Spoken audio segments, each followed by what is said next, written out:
authors as well. John Lennox, I think, has one book in there somewhere, if I'm not mistaken. Yeah, you were talking about it earlier. I like that guy a lot. He's a lot of good insight.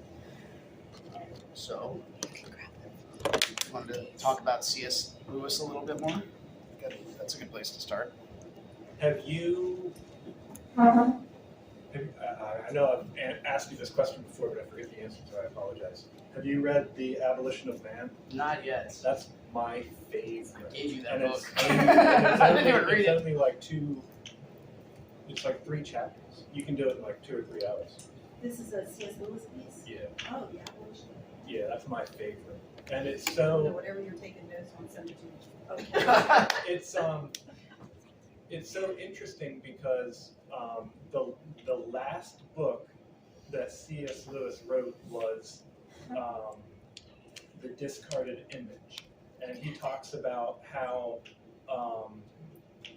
throughout the medieval era, there was a worldview, like a way that society viewed reality. And it was basically built off of Aristotle's thought process. But it was all about the chain of being. But it's really interesting. It was interesting that I read that one, and then I read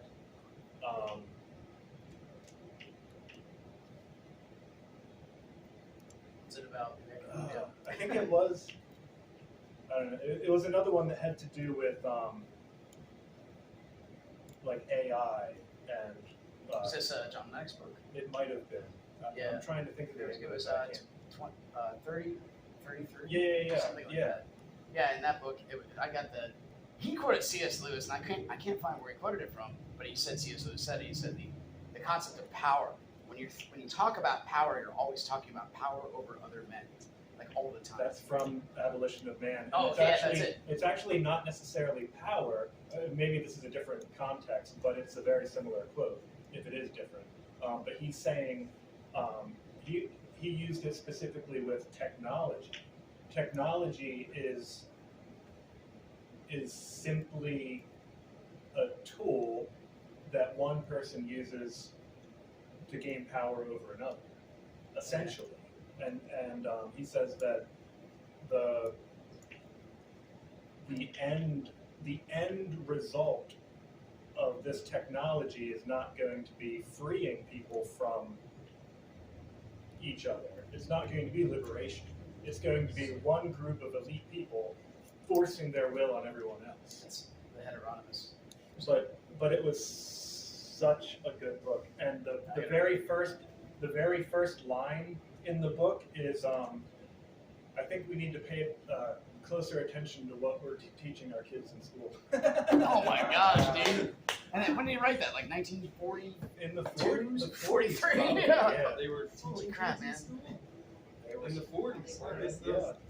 That's actually, the English started doing universal education. I think it was English. But I know in let's give it the D. Not Denmark. It might have been Denmark. But the whole concept of our public school system is meant to teach people to follow orders, teach people to work in. For us, we used it over here because during the Industrial Revolution, it was meant to teach people to pay attention to the clock, your punch out hours, and pay attention to your time. Your time is precious. We have to move on. So that was what they borrowed from that to make people productive for a company. Over there was for teaching children how to be proper soldiers, follow orders, listen to what you're told, don't question. And they kind of that was and I think England borrowed a little bit of that, but with a little bit more freedom because they had the votes and stuff like that that were also taught in their regiment. Pretty sure that's how that went.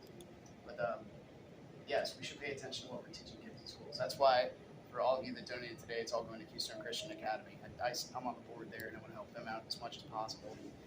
Nothing is better than teaching a child a proper story. The one thing I wanted to mention here, Jess would have reminded me. I'm not going to tell her. I'm not going to tell you what she did, what she told me she did, but she was going to be here with her daughter, but she couldn't. There was a kid in public school that was never called on, even though he raised his hand, because he was sat behind a pole. Yeah. And they didn't move him. So he went to Keystone Christian Academy because you can get so many scholarships. And I'm also, this is shameless, but it needs to be said, there's this program called EITC, and I talked with you about it. You can literally take your state-funded taxes and put them into a private school, but you have to pay it forward. So like $2,000 however much you pay a year, you pay it forward to that program, then the government's not in charge of private school funded, it just goes through a third party. This is like their whole point of business. And then at the end of the year, you get a 90% tax credit back for what that is. It's all your state taxes. You can do that. And I think it's worth it because with the story we tell our children is very important. So he went to KCA and he had just like, he went from like timid and shy to like confident and telling his mom stories about Daniel the lion's den. His mom never heard these stories. Like that's pretty impressive. And then when they had to leave, he wept unconsolably because he'd never been to a place like that where they valued him every day. So that was pretty incredible. Sorry, I forgot to put that in there, but that's the same thing. Paying attention to what we're teaching our kids in schools. What story are we telling them? Don't stand for your national anthem. Take God out of everything. Only God. Didn't our original education was completely different? It was based upon God. Absolutely. It was in the priests' homes. It was to create good citizens, and that's what I thought in the United States. That's what our education system began with. Yep. Yeah, we were Protestant country. Even the Ivy Leagues. Well, I think we've got. what do you call it? Like seminaries. Seminaries. Yeah. Yep. All the Ivy Leagues were. Yep. Yeah, Every single all prestigious Every school. single one was a seminary. The, No more. the intention of the so-called separation of church and state was to protect the church Yes. from the the government, state. Yeah, not And in the protect the. Constitution, it's in a letter from. It's a letter from Now we Jefferson. twisted it around Some and used Baptist it church against in each other. Connecticut, yeah. Yeah, and those are micro steps. And it's taken a long time for our country to be like this. I think the average lifespan of Constitution is like 16 years on the planet. So ours is 200 something. That's pretty incredible. It's taken up. I mean, it's still being corrupted per se, but it's still there, man. I mean, our country's still We're not applying it. We're not using it. The not as much as we should. The resilience of it indicates that it was a good, strong Yes. foundation. Yeah. It took people a long time to figure out how to operate. Yeah. Yeah, And that's what they're. That's a good way That's to what they're doing now. Yeah. Now there's too much in the world to describe it. And that's what's that? Ronald Reagan. One of his quotes is like, "Democracy is the worst form of government, except for every other form of government." Something like that. It's the best one that we It is the got. best of the worst. Everything else is terrible, like worse than terrible. And you can roughly kind of apply that to Christianity. But again, it's not about getting your butt in the pew. It's about relationship. And once the Tower of Babel is probably my favorite story in all of the Bible, just because of how it talks about society. Because to me, that and the I Am Legion story are parallel. You guys know the story. There's a guy who would cut himself and break chains and scream. Was it 3,000 or 5,000? Legion. Yeah, the whatever pigs. Legion is. When they went into the pigs. I'm not sure. He just said that's. I thought it was Was it two? He just said that's what his name was. So if you can fit into one, you can fit into 20 pigs. Doesn't matter. But he came, and so he's like, what are you gonna do? The legion that's in him said, what are you gonna do if you come to punish me before the appropriate time? And he asked, what is your name? And he said, I am Legion, for we are many. And they wanted to be cast out. He's gonna cast him out. He could be cast out in the pigs. And so so that's what happens when you separate the individual from the mob. The mob just goes where the mob goes. It's an uncontrollable force that'll turn and rend you, but the individual can be reasoned with. When you give that individual dignity and strength of character, everything becomes better. So he knelt at the feet of Jesus, and he wanted to follow him for the rest of his life. Or And what the mob Jesus ran said. off a cliff. What did Jesus say? I think he said for that specific story, go and proclaim. Philip. Yeah, Go he to wouldn't your let family. Go to he your family. wouldn't Not right let now. him follow them. He wanted him to stay behind and be a testimony. Yeah. Yeah. In Something his like home. that. We'll go back to his. Some of this, I have this, Yeah, most you of the do, story, sweetie. the finer points, some of the details are kind of fuzzy on there. But that's something else that I think is very important, because talking about children and family, that's the biggest, well, that's what I was going to talk about with the Trinity. I'll just share about it with the stories that I find in the Bible, because the stories are so significant. God values the family over like anything else. So in Abraham, be as a promise of family and generations. That it starts with the family and Adam and Eve, the first children who Cain and Abel. That was a very interesting story. That's also the myth, the hero myth for man. Behold, darkness crouches at the door, sin crouches at the door and desires to have you, but you must master it. So you stare at the darkness and you master it. Don't run away from it. But he ran, and so he killed because the mob was basically in charge of him. Let his heart leave his head.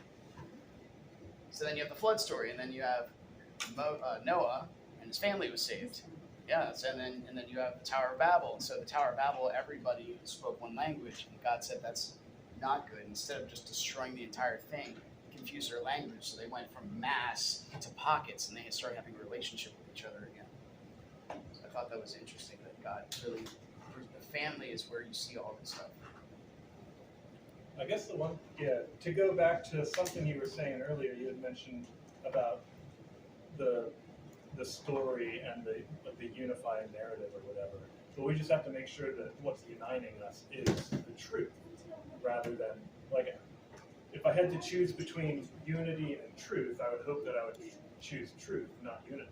Yes, well, being unified with the proper thing. Michael Knowles said it pretty good, and I'm pretty sure he stole it from somebody else. It said, if narrative and reality don't match, it's time to change your mind.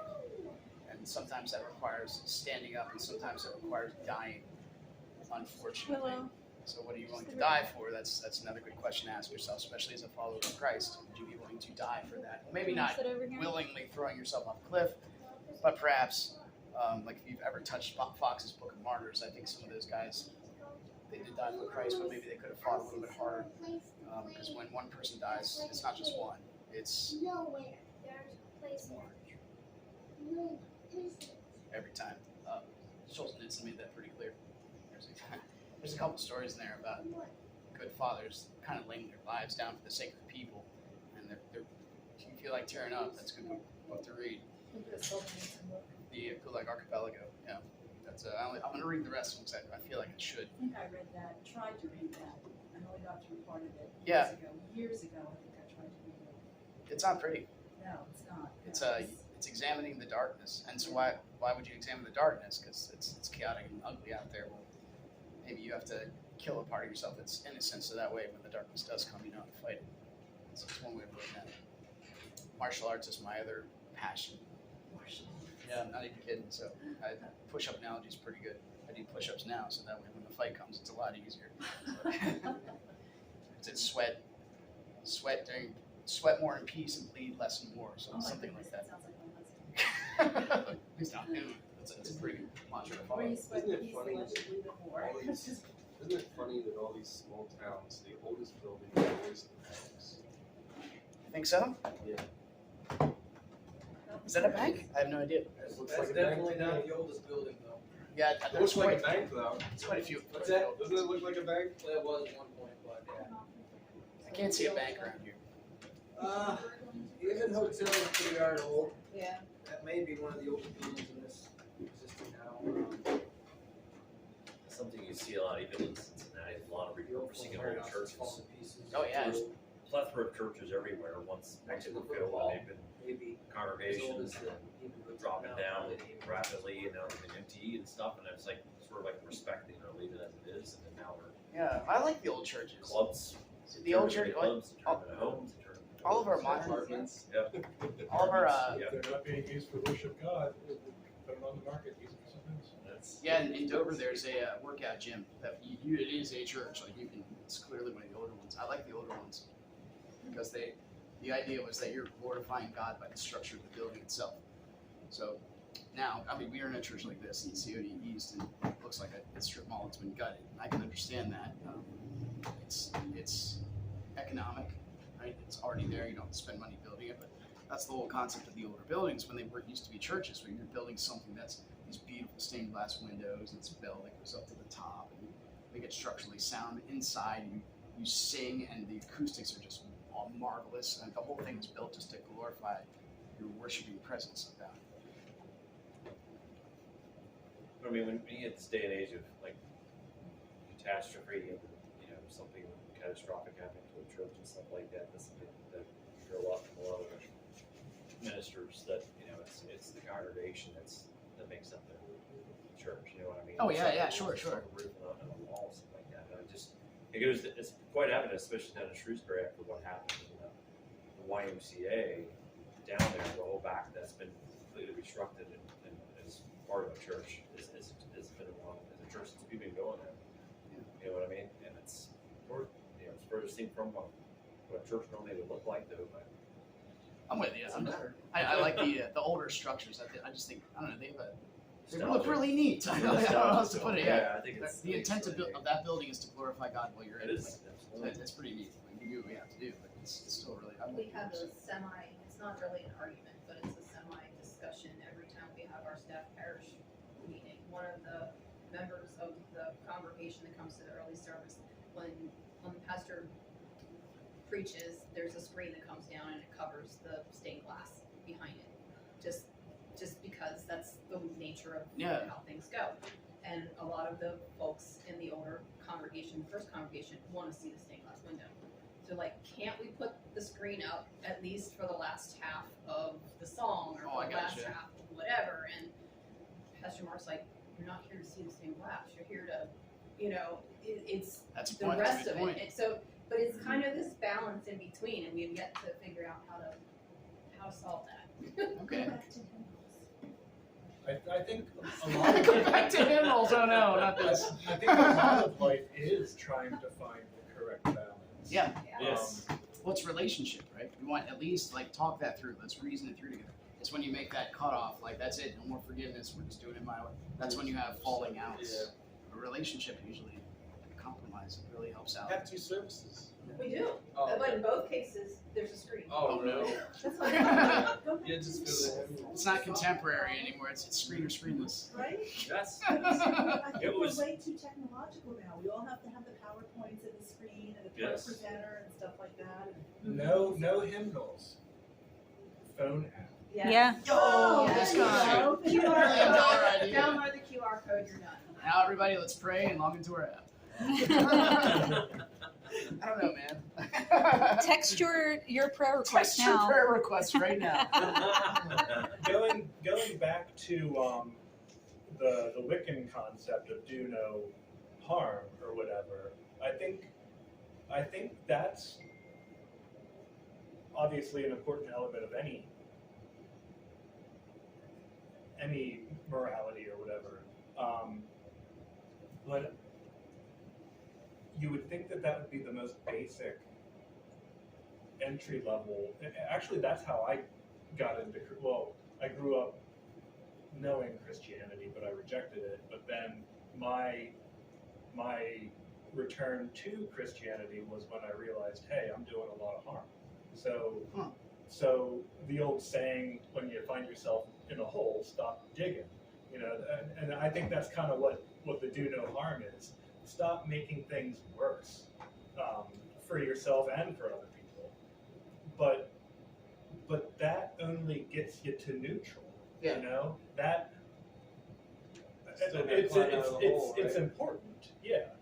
You need to stop digging further, but once you climb back out of the hole, then you have to build up. And that was kind of it seems like such a basic truth. Why did it hit me so hard recently? Like, hey, I need to be doing stuff. Yeah. That is interesting. Well, we live the culture of convenience, right? So why do we do all this stuff? Why not hymnals? Well, that's something they have to touch. That's extra work. Why not? That's a passing out, Yeah, put 'em it's- down. I mean, our church is, I think, pretty good as far as theater. I really can get in. I sit in the front because I don't like sitting in the back. I don't abide by this, but someone told me that people in the back always have an agenda. I don't know about that. They're doing something secret. No, because I can't stand the claustrophobia of being in the front with all Oh, these yeah? people. Oh my Oh, goodness, man. I sit up actually in the seats so I can look out over. Oh, okay. Yeah, Well, and my it's wife because is. I can't stand, it's too claustrophobic. She joins all these me. people. I like being in the front, and I like not singing, and then like you just hear it behind you. It's just oh my gosh, it feels so good. So many people united doing the same thing at the same time. It's really cool. But the modern church uses technology to its best, but it is like all technology is convenience, and it gives you power over people in a certain way. If anything, if your church is better technologically, you might get the more affluent people toward you. So that's a kind of power, right? You're attracting them a certain way, and it has merits to it, sure. But I don't know. I can't have a Kindle. I need actual books in my hand when I read them. I like seeing my library grow. I like having points of reference that are tangible. That one of my first videos I ever made on YouTube was about the concept of seeking truth. And then when I watched Amy Coney Barrett testify, and they took the word preference online and they changed it to an offensive preference. Now it suddenly was offensive.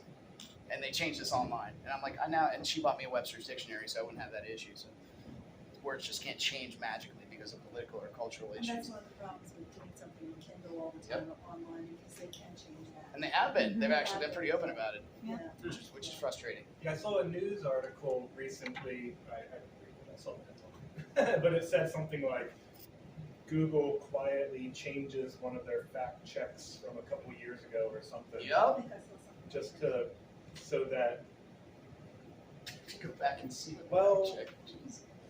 well, you have to wonder about didn't Fox just get in trouble for like misinformation or something? I don't know. Yeah, they got sued a good bit regarding. I don't like going in this route because then we get into speculation and conspiracy theory concepts. I like to try to. This again, I try not to go too far out in the technological realm. I know maybe sometimes that's just a miasma of chaos, and then when I think about Satan being known as the angel of light, and technology is just an illusion of light, so I'm like, well, there's kind of a connection there. So you just got to be careful, because then you get into the realm of Gnosticism, which is basically what you know will get you into heaven, and that's not true. It's not completely. Maybe there's a little bit to that, but not really. Well, this is what Jesus said. Not everyone that calls me Lord, Lord, will enter in, but those who do the will of my Father. Love God. So you have to do something. Oh yeah, sure. It is an action. It is It's not just, interesting. oh, I believe this thing. It is interesting that Satan believes it. that Jesus very frequently makes reference to being judged by your actions. Yeah.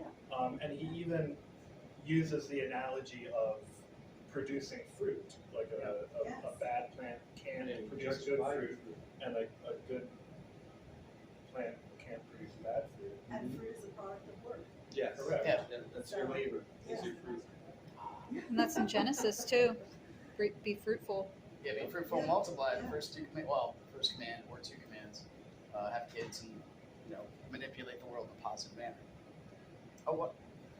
Read so many books and see so one of the books I read recently, it said the difference between a theist and a Christian is a theist will say, "I will pray for you." A Christian will say, "I will pray for you," and then go get you a blanket to get you warm. You know what I mean? Like they'll actually do something after, because we should at least be looking at. We had a lady who sat down, and when I used to have meetings with Pastor Driscoll in New York City every Wednesday morning. She just sat and she joined us. She was a very spiritual person, spiritual in the Reikism and astrology sense.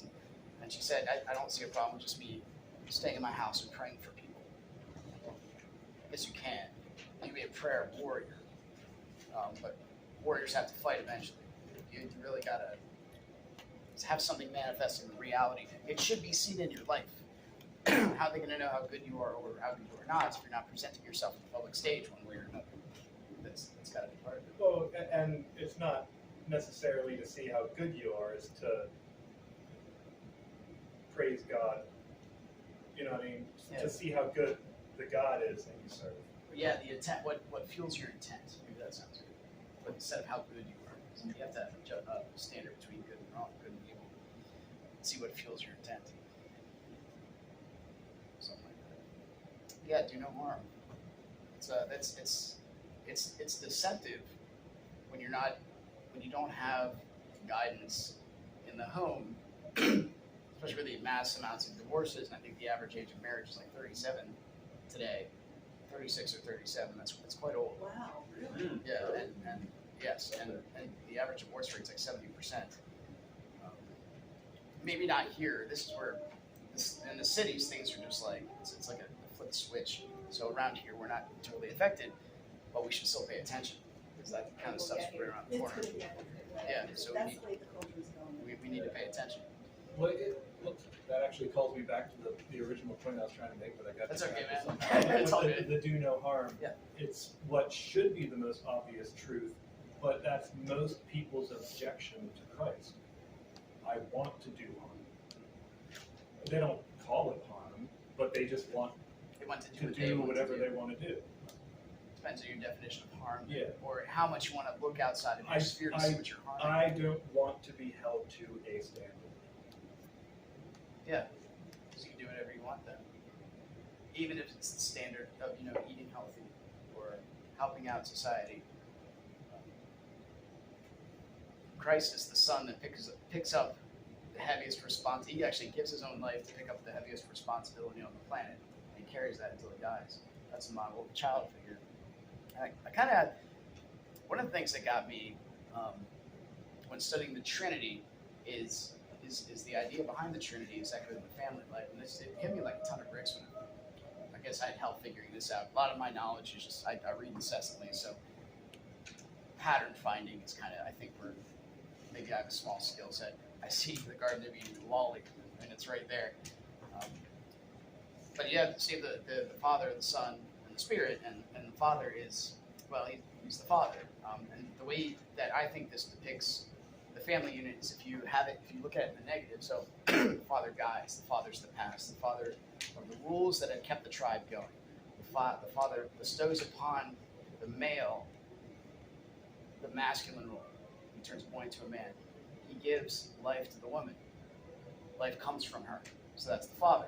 What happens if you don't have a father? Joseph Campbell wrote about this in the 80s. He said, look, that's why I said Detroit. He said, look at Detroit, a bunch of young men running around without fathers. No one to tell them when they're men, so they're trying to figure it out on their own. Go shoot somebody. Do something hard. Instead of having a father who puts you through trials, or there are actually a couple gang members I invited to come here. When I asked them, there's an initiation, right? There's a ritual. They're like, yeah, every one of them. And now you can't get out. That's with you forever, right? They're like, yeah, that's how it is. I'm like, that's the same thing. Your father should have given you that. Why do you need a gang for that? You don't have a dad, though. That's kind of a problem. I think I heard somebody speak, a former gang member, who said that the whole reason that he was appealed to the gang appealed to him was because of his family, because he didn't have any family. That's it. It became his family, and he'll do anything for the family. Yeah. Which is why we see what some of these gang members do. And that family is so Family important. is fundamental. Family is fundamental, and if you don't have one, you'll go get one. Yeah, well, it's something you need to reach out for. Yeah, so no matter what Black Lives Matter does, that when they want to destroy the family, I think that's just innate in all of us. God built that into us. We need to have some kind of nuclear group to belong to. Oh man, what is it like? If you have a father and a mother and a home, it's something like if you're in poverty, it's 85% likely you'll get out of poverty. Something like that. Like that's an incredible statistic. I learned that was. So, but it's mainly the father needs to be there, and the father doesn't have to be there. So the father, you have to have that kind of. You don't. I guess you don't have to, but it certainly helps. My dad wasn't in the picture, but I luckily followed the path that I followed. I kind of vowed all my friends didn't have dads really, except for like you. But in high school, like Long John, Jeremy, Chris, like all these guys, they didn't have dads, except for John, but his was an alcoholic. So we all kind of made a point to not leave who we are with, and now we don't. And then I talked to Ralph, and he's like 60 something, just retired at Schindler, which he's the funniest dude. She's my grandpa. He said marriage skipped a generation. It's like the next, and I think it's because they didn't. It's too long to unpack, but I think it's because they weren't taught why you get married and how to act in a marriage and how to be a man. You didn't have that bestowed upon you. It's like you're too distracted, too busy working all your long hours, too busy making your money, and to spend time with your child and show them exactly what to have happen. And so that's what happens if you don't have a boy become a man. You lose fathers. The spirit, and the more I study this, like the feminine realm is just so. It hits me pretty hard. So you have Mary, and she is the epitome of the spirit, and the spirit's also was hovering over the waters at the beginning of creation. But Mary said to her, "You're blessed among women. You're going to be with child by the Holy Spirit." And she says, "Let it be as you will." And then later on, I think it's Simeon is prophesying to her that he's going to put a sword through your soul. And that's Mary. And, well, that's every woman who's ever been raped and saying yes to life anyway. And that sounds like the highest possible thing. You say yes to life. Not only do you say yes to that, your son's going to be born and he's going to die and you're going to watch him die. And that's hard. And it's still Mary. And she could say no to that, but she said yes. Because she's following the Father, and she's following the will of God. So as you say, so it shall be. And you have to let him go. So what happens if she flips that role? Well, you can say things to your son like, you don't have to go to school today if you're too tired. Does that sound right? Maybe not. Sounds like what they're saying. But that's, you're 100% right. So that's exactly what you do. You don't want to hurt people's feelings. Never mind the fact that they're going to be doughy and destroyed by the planet because they have nothing, they have no hardened skin, they have nothing to protect them from the world. But that's the idea. You can hold your child so much that they never grow up. And that's the feminine. You have to let them go. And you might actually see them die. And that's terrible. But what's the alternative? Well, the other thing is, I think it was in Viktor Frankl's book, but I get that one in Philip Yancey's book confused. They were having a counseling session. This one lady she was a single mom with a mentally challenged son, and she was having some trouble with that. And so he's talking. He's like, all right, he's trying to help her out. He's like, okay. He turns to another lady. He's like, picture yourself rich at the end of your life. And she's okay. Well, I have everything I ever wanted, whatever I did. I have no children because I did everything for money. Now I'm dying alone. And then he's like, okay. He turns to this lady with a handicapped child. He's like, okay, picture yourself at the end of your life. She's like, well, I'm poor, but I have family, and I made my son a better person. So that's also Mary. I think it's this picture called the Madonna. It's where Christ is on Mary's lap like this. Like, that's a holy image. It really is. That's it. Sorry. Yeah, because that's what you want to do. You know your son's going to die. Every person you bring into this world is going to die. That's the curse of mortality. And these are heavy things. And we need to talk about them and think about them sometimes. But what you can do is you can make your child worthy of that life. And that's pretty awesome. So that's what you do as a mother. You build your son up. You give them identity. And then you have to leave. Fail as a parent, right? You have to let them go. Like, I'm no longer your parent. You need to go do this yourself. You have to cut off. And that's a hard cutoff. Then you have the son. The son gives his sonship up, gives his youth up to become a man, to pick up actual responsibility and put his life into something, into a cause. For Christ, it's literally the whole world. And he dies terribly. And it's the archetypical, that's what Jung said. You can't write a better story. It's he was betrayed by his best friend with a kiss. He was innocent. Everybody knew he was innocent, including him. He said nothing at his defense, but he did it anyway. Like, you can't write a worse story than that about a guy who's Are you saying Carl Jung is a Christian? No. Oh, okay. 'Cause I would Carl say Jung yes, said- but no, because he would convince himself he's not. But he still followed. If you read the Red Book, which is just a mind bender, he comes to that conclusion. Like, it's all about responsibility and adaptability. Okay. Who knows, really? Like, that's between him and God. It's a mind bender. That's all I'm gonna say. The but Red Book, it's called the Red Book. Yeah, so the guy can give himself waking dreams, and he would spend time talking with his own unconscious. And this is a head trip of a book, so I don't recommend it to many people, really. I read that book, Archipelago, Thus Spoke Zarathustra, and then Frankl's Man's Meaning for Life, like all back to back, and that was probably the heaviest reads I ever in my life, and my wife had to pull me out of that one. You can examine too much darkness, let me just say that. Oh, yeah, I don't want to do that. Yeah, it's okay. There's that's where I got the old man and the blind daughter analogy. And he said the snake always followed them. That they were his unconscious he was talking to. And the snake is the dividing line between order and chaos. And that what you got to watch out for is when the snake sways too far in one direction, because it might come back catastrophically. So that's what you have to watch out for when it comes to the order and the chaos. And he also had visions of all of Europe being drenched in blood when the Enlightenment would come on. Like, which I think, yeah, he wrote this down before World War II happened. So like that's pretty incredible. God speaks through a lot of people, and that guy was pretty smart.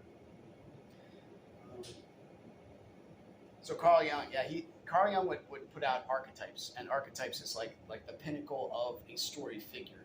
And so like everyone in the Christian stories, they were extremely important because we have hero story, but then Christ was the one that was, he's all of that. Like all the stories in myth that C.S. Lewis wrote about are echoed in that, and they're personified in Christ. Like Mithras had 12 disciples. I think Vishnu was born of a virgin. You have all that stuff in there, but it's all personified into one person right there. So the son has to give his life up, his innocence up, for the sake of something that he will die for. So what happens if you don't have that happen with the son? Well, you stay in your mom's basement and play video games. That's what happens. So this is how you see in the negative effect. Israel had experiences a lot. Like they always had to see agency in the negative. God would send. There's the story where, what is it called? Helix? Oh, The snakes? The snake. Yeah. The snake on a pole. So he said they're complaining about this life because it's what's reality versus expectation. They were in Egypt, now they're in the desert. What did they think that was going to look like? But anyway, they're complaining about the free meat and the manna that's been given to them. So God's like, you know what? Here's some snakes. And they bite the children of Israel for a bit. And so they cried out because they're like, yeah, this is actually kind of bad.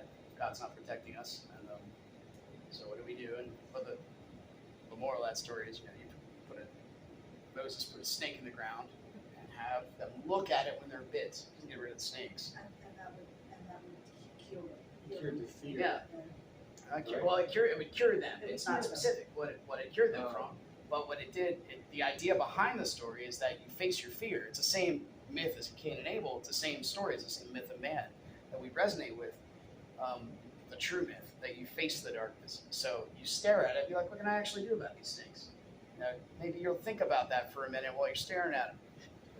So I kind of walked in on That's- that, I'm sorry, John. but it sounds like, is that not the apothecary thing? Like, No, the apothecary thing is Asclepius. That's a I'm not sure about That's a that. Greek god. Yes, God did have a snake on a pole Mhm. during the time of the Israelis wandering.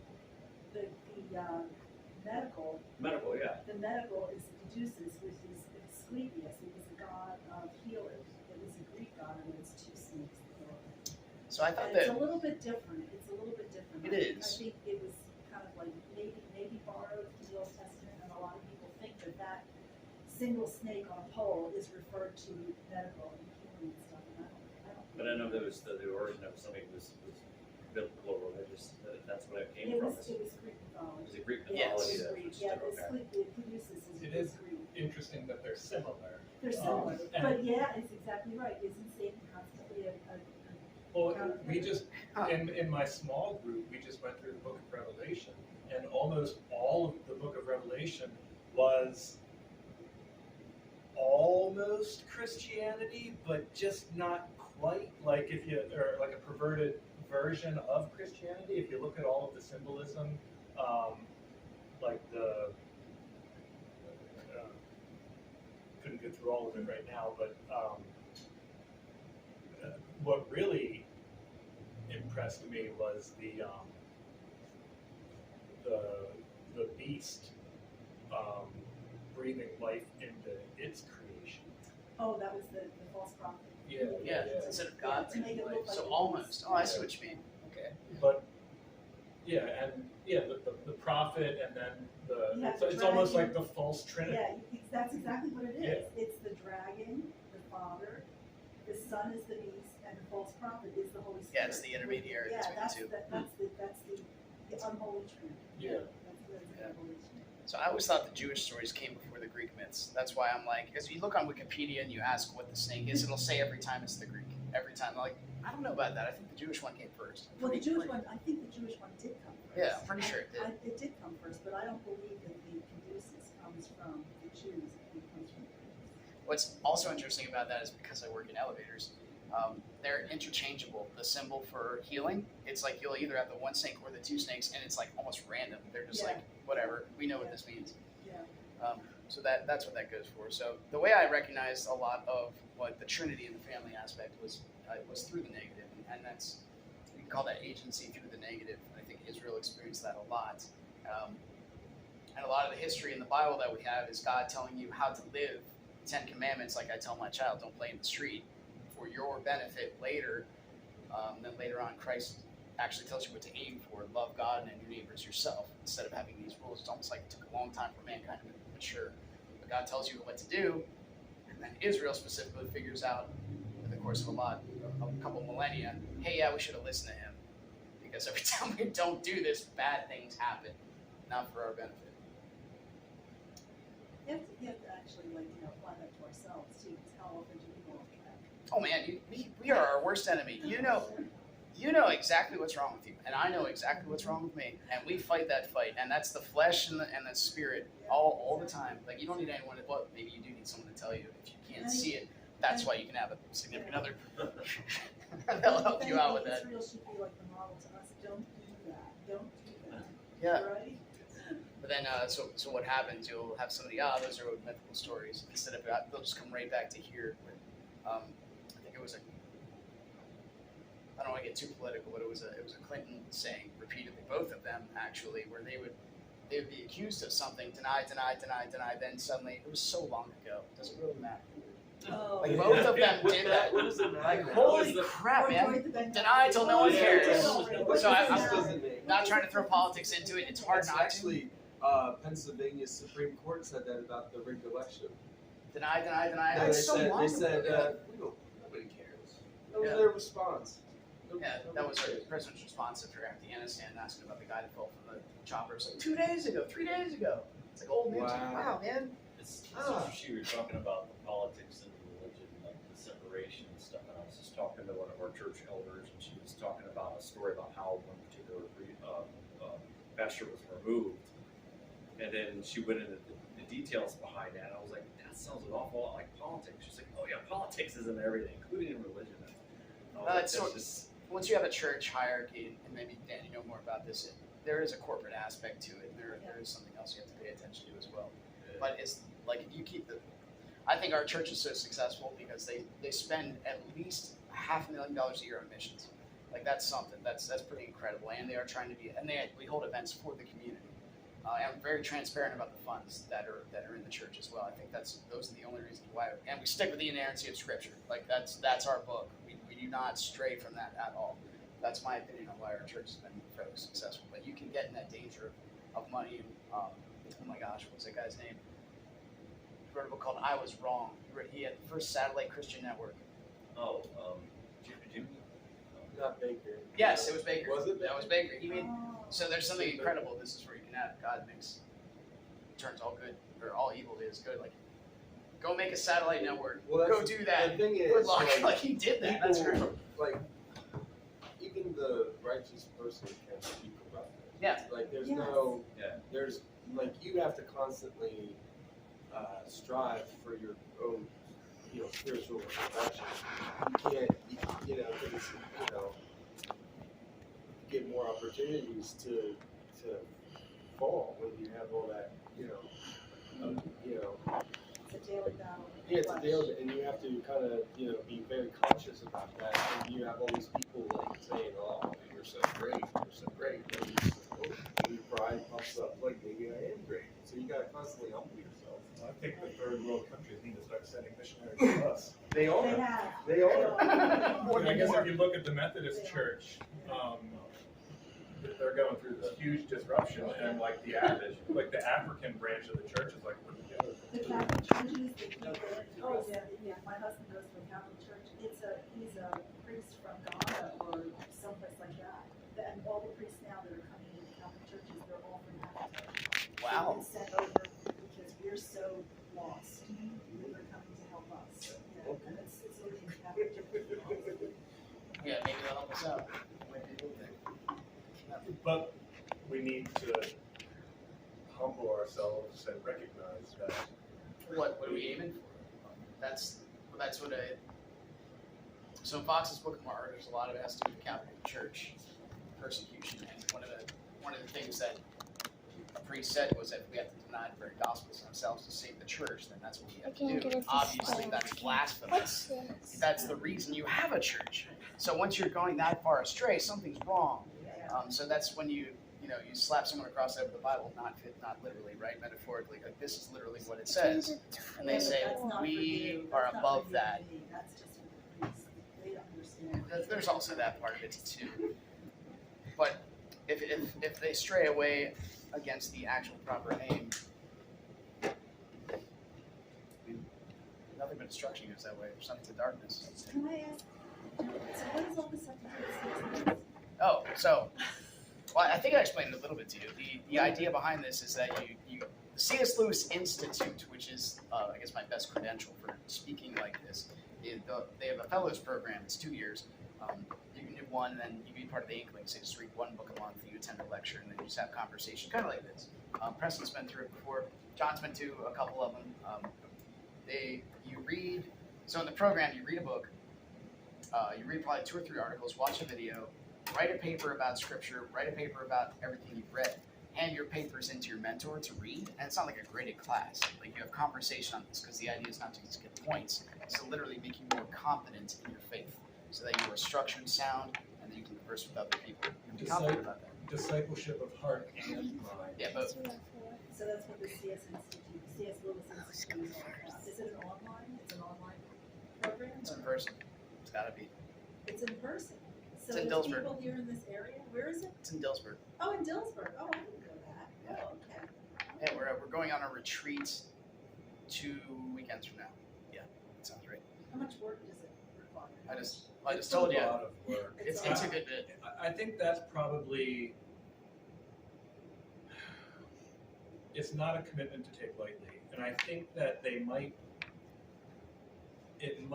better serve the public if they lessen the load and Oh, drag no, it man. out. No way. You don't think so? You need to know it's important and it's Well- worth the sacrifice. I think so.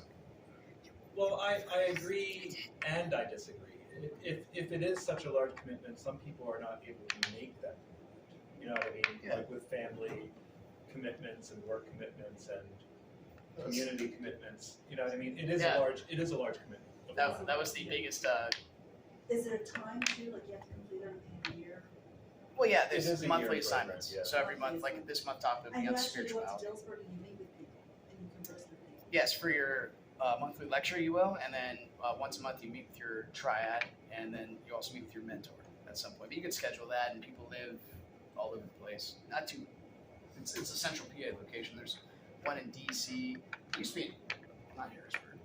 It used to be Mechanicsburg. It's central Pennsylvania. Yeah, central Pennsylvania.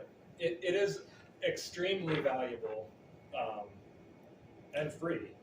Yeah, you don't have to. They say tithe to us after you tithe to your main church, but they say they'll waive that because they want you to be. They just want people to be better. Like that's the idea. And I could not afford it at the time because I lost my job when I heard about it, and he's just like, "Come on in." So it was pretty cool. Oh, so is that what it cost you to? Well, donation cost just like today. You didn't have to Oh, pay it's that a $10, but I appreciate it. It's going to go to the cause now. Right. So Okay, that's so it's Wow. a donation, it's not an actual, Don't count this Yep. one. I didn't even know there was anything on that. You ladies are welcome to join. We just started, so it's going to be a bit till the next one cycles But around. nobody I'd encourage it. I want Dan Oh, to so come they too. already, but they he's- already just started in July? But you could visit. Oh yeah. Yeah. Was it the first Saturday of every month? So we got one. Our time's up here. Do we have to start clearing out, or like what exactly? Yeah, you got a little bit yet before they start coming in, cooking and whatnot. Oh yeah, I think your warning was like they'll start banging around. It'll get a little noisy in here after a while. So I guess we do have some time. If you want, when we have our next lecture, I can get for you too, Grimace, if you want to, Start get your, I have your number. For the next lecture, it's gonna be in Dillsburg on Saturday morning. Wanna come? Saturday morning? I don't know.